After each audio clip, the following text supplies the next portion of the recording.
الحمد لله وكفى وسلام على حبيبه المصطفى أما بعد فأعوذ بالله من الشيطان الرجيم بسم الله الرحمن الرحيم سبحان الذي أسرى بعبده ليلا من المسجد الحرام إلى المسجد الأقصى الذي باركنا حوله لنريه من آياتنا إنه هو السميع البصير صدق الله مولانا العظيم۔ بارگاہ رسالت معاذ صلی اللہ علیہ وسلم میں درود پاک کا ہدیہ پیش کریں۔ اللہم صلی علی سیدنا و مولانا محمد معدن الجود والکرم وآلہ واصحابہ الکرام وابنہ الکریم وبارک وسلم صلاۃ دائمۃ سرمدا ابدا۔ عزیزان گرامی وقار، جن حالات میں آج ہم جمعہ کی نماز ادا کرنے آئے ہیں، دنیا بھر میں قبلہ اول بیت المقدس کے معاملے کو لے کر ایک عجیب ماحول پیدا ہو چکا ہے۔ دنیا دو دھڑوں میں تبدیل ہے آج، اور یقیناً کیوں نہ اثر کرے کہ میرے آقا صلی اللہ تعالی علیہ وسلم نے ارشاد فرمایا، بیت المقدس جس زمین پر آباد ہے، حضور پاک صلی اللہ علیہ وسلم کے فرمان علی شان کا مفہوم ہے سید البقاع، یعنی زمین کا جو سردار علاقہ ہے وہ بیت المقدس کا علاقہ ہے۔ مسجد اقصی جہاں پر آباد ہے اس کو سید البقاع کہا گیا ہے، اور یہ بھی روایت میں ملتا ہے سید الصخرہ، گنبدوں میں اگر کوئی سردار گنبد ہے تو وہ بیت المقدس کے لیے کہا گیا ہے۔ اور قرآن نے یہ فرمایا الذی بارکنا حولہ، مسجد اقصی کے متعلق فرماتا ہے رب تعالیٰ کہ وہ مسجد اقصی جس کے ارد گرد ہم نے برکتیں رکھی لنریہ من آیاتنا، تاکہ ہم اپنی نشانیاں انہیں دکھائیں۔ تو یہ اللہ تبارک و تعالیٰ کی اس مقدس سرزمین جس کو ارض مقدس کہا گیا ہے، نام ہی میں مقدس موجود ہے، اور یہ آج سے نہیں بلکہ روایت میں ہے خانہ کعبہ کی تعمیر کے فوراً بعد حضرت ابراہیم علیہ السلام نے بیت المقدس کی تعمیر فرمائی، اور ہزاروں انبیاء اکرام علیہ السلام کا وہ قبلہ رہا، اور وہ ان کی مرکز عبادت بھی رہا، اور ایک نہیں تقریباً 30,000 کے قریب انبیاء اکرام علیہ السلام مسجد اقصی کے ارد گرد دفن ہیں، آرام فرمائیں۔ جہاں اللہ کا ایک ولی دفن ہوتا ہے وہ برکت کی جگہ ہے، اور جہاں 30,000 نبی دفن ہوں، اور وہ بھی اولو العزم پیغمبر حضرت ابراہیم علیہ السلام، حضرت اسحاق علیہ السلام، حضرت یعقوب علیہ السلام، حضرت موسیٰ علیہ السلام، حضرت زکریا علیہ السلام، یہ سب وہ انبیاء کرام علیہ السلام ہیں جو رسولان اعظام بھی ہیں، شریعت والے ہیں۔ یہ سب بیت المقدس کے ارد گرد ہیں۔ یہاں پر کچھ بھی اثر ہونا پوری دنیا پر بھی اس کا اثر پڑتا ہے، اور آج ہم دیکھ رہے ہیں جو حالات پوری دنیا میں پیدا ہوئے ہیں، اور چاہے وہ یورپ ہو کہ امریکہ ہو، افریقہ ہو کہ رشیا ہو، عرب ممالک ہو کہ ہند ہو، ان سب کو کچھ نہ کچھ کہنے کی آج ضرورت پیش آ رہی ہے۔ کیوں؟ اس لیے کہ وہ ایسا سینٹر ہے، ایسا تقدس ہے وہاں پر جس میں پوری دنیا انوالو ہو ہی جاتی ہے، اور برسوں سے لے کر وہ جنگ کا میدان رہا، اور حضور پاک صلی اللہ تعالیٰ علیہ وسلم نے بیت المقدس کے لیے کیا فرمایا؟ صحابہ نے جب اس زمین کے بارے میں پوچھا تو میرے آقا نے فرمایا وہ حشر و نشر کی جگہ ہے، حشر و نشر کی جگہ ہے، یعنی قیامت کے قریب سارے لوگوں کو ادھر ہی ہانک دیا جائے گا، اور قیامت وہیں آنی ہے۔ حشر و نشر کی جگہ ہے، حضور پاک صلی اللہ تعالیٰ علیہ وسلم نے فرمایا، اور فرماتے ہیں میرے آقا ہو سکے تو تم جا کر اس میں نماز پڑھ لو، اس لیے کہ اس کی ایک نماز دوسری مسجدوں کی 1000 نمازوں سے افضل ہے۔ یہ مسجد اقصی کے متعلق میرے آقا صلی اللہ علیہ وسلم کا فرمان علی شان ہے۔ پھر صحابہ اکرام نے پوچھا کہ اگر کوئی جا نہ سکے میرے آقا بیت المقدس اور نماز پڑھنے کی اس کو استطاعت نہ ہو وہاں جا کر تو کیا کرے؟ حضور اکرم صلی اللہ علیہ وسلم نے فرمایا کم از کم تیل کا ہدیہ تو بھیج دے تاکہ وہاں چراغ جلانے کے کام آئے۔ یہ حدیث پاک میں ابن ماجہ کی حدیث ہے۔ نبی کریم صلی اللہ تعالیٰ علیہ وسلم کے اس فرمان علی شان کے مطابق میں آج آپ تمامی حضرات سے یہ گفتگو کرنا چاہوں گا کہ میرے عزیزو، یہ صرف فلسطین اور اسرائیل کا مسئلہ نہیں ہے، یہ اسلام اور کفر کا مسئلہ ہے، اور پوری دنیا کے لیے ہے، پوری دنیا کے لیے اگر وہ حقیقت کی نگاہیں رکھتی ہیں، چاہے وہ کسی بھی قوم سے وابستہ ہو، چاہے وہ کوئی بھی دین اور دھرم سے تعلق رکھتے ہوں، میں ان سے کہتا ہوں اگر اینک تمہارے اوپر جھوٹ کی نہیں پڑی ہے تو آنکھیں کھول کر دیکھ لو ظلم اور بربریت کس جگہ ہے اور حق کے لیے لڑنے والے کون ہیں۔ یہ ہر ایک منصف مزاج آدمی بھی آج پہچان سکتا ہے کہ کون نہتہ مارا جا رہا ہے اور کون سپر پاور طاقت پر کھڑے ہو کر اپنے مظلوم ہونے کا دعویٰ کر رہا ہے۔ ہر دنیا کا انصاف پسند آدمی آج بول سکتا ہے، لیکن یہ دور بھی امتحان کا ہے۔ جتنے کیڑے مکوڑے دل میں بغض و عداوت رکھتے ہیں اسلام کے، وہ ظالموں کے ساتھ کھڑے ہوئے نظر آتے ہیں، آج ظالموں کے ساتھ کھڑے ہوئے نظر آتے ہیں۔ نبی کریم صلی اللہ تعالیٰ علیہ وسلم نے فرمایا مسلمانوں آپ اپنی اوپینین، اپنی رائے کیا رکھتے ہیں یہ بہت امپورٹنٹ ہے، دنیا کیا کہتی ہے اس سے مجھے غرض نہیں، تمہارا تعلق تمہارے نبی پاک کے فرامین سے ہے۔ خبردار خبردار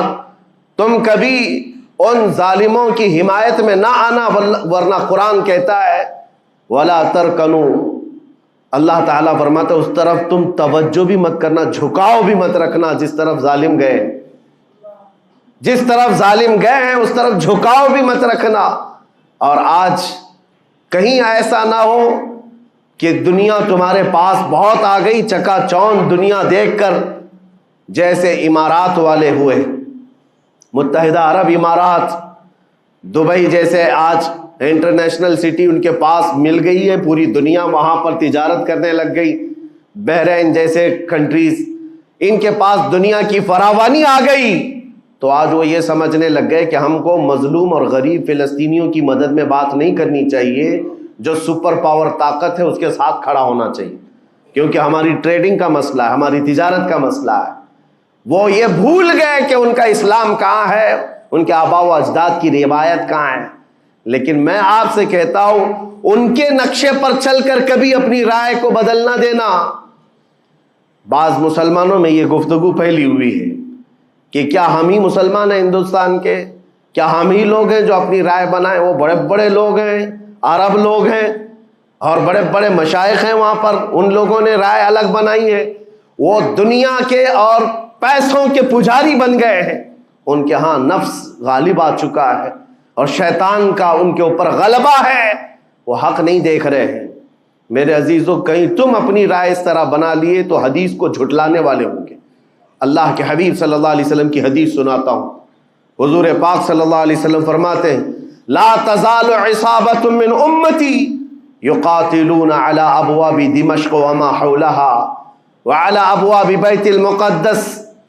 ظاہرین علی الحق۔ حضور پاک صلی اللہ علیہ وسلم فرماتے لا یضرهم خذلان من خذلهم ظاہرین علی الحق الى ان تقوم الساعہ۔ میرے آقا فرماتے ہیں قیامت تک میری امت میں ایک جماعت ایسی ہوگی جو دمشق کے دروازوں پر اور بیت المقدس کے دروازوں کے اطراف میں حق کے لیے کھڑی رہے گی قیامت آنے تک۔ اور حضور پاک نے یہ بھی فرمایا، میرے آقا مخبر صادق صلی اللہ علیہ وسلم کے فرمان آج ہم اپنی آنکھوں سے دیکھ رہے ہیں، حضور فرماتے لا یضرهم خذلان من خذلهم۔ میرے آقا فرماتے ہیں دنیا کے بڑے بڑے دھوکہ دینے والوں کا دھوکہ انہیں کچھ اثر نہیں کرے گا، انہیں کوئی نقصان نہیں پہنچائے گا۔ آج بڑے بڑے پیٹروٹ میزائل داغ کر کے اگر وہاں کے علاقوں کو ختم کرنے کا دعویٰ کر رہے ہیں تو مجھے میرے نبی کے فرمان پر یقین ہے یہ کبھی نہیں ہو سکے گا، کبھی نہیں ہو سکے گا۔ کچھ عمارتوں کے گر جانے اور کچھ بچوں کے اور کچھ لوگوں کے قتل ہو جانے کا نام یہ جیت اور فتح نہیں ہے۔ میرے عزیزو آج ہم ان ظالموں کو دیکھ رہے ہیں جن کا دعویٰ تھا کہ دنیا میں ان سے بہتر ڈیفنس طاقت کسی کے پاس نہیں، ان سے بہتر بنکر کسی کے پاس نہیں، ان سے بہتر سائرن بجانے کی طاقت کسی کے پاس نہیں، پوری دنیا کو زہریلے ہتھیار بیچنے والی طاقتیں۔ آج ہم نے یہ بھی دیکھا ہے کہ صرف محض ایک چھوٹی سی جماعت سے ان کے ہاتھ پیر ڈھیلے نظر آتے ہیں اور ان کے جسموں میں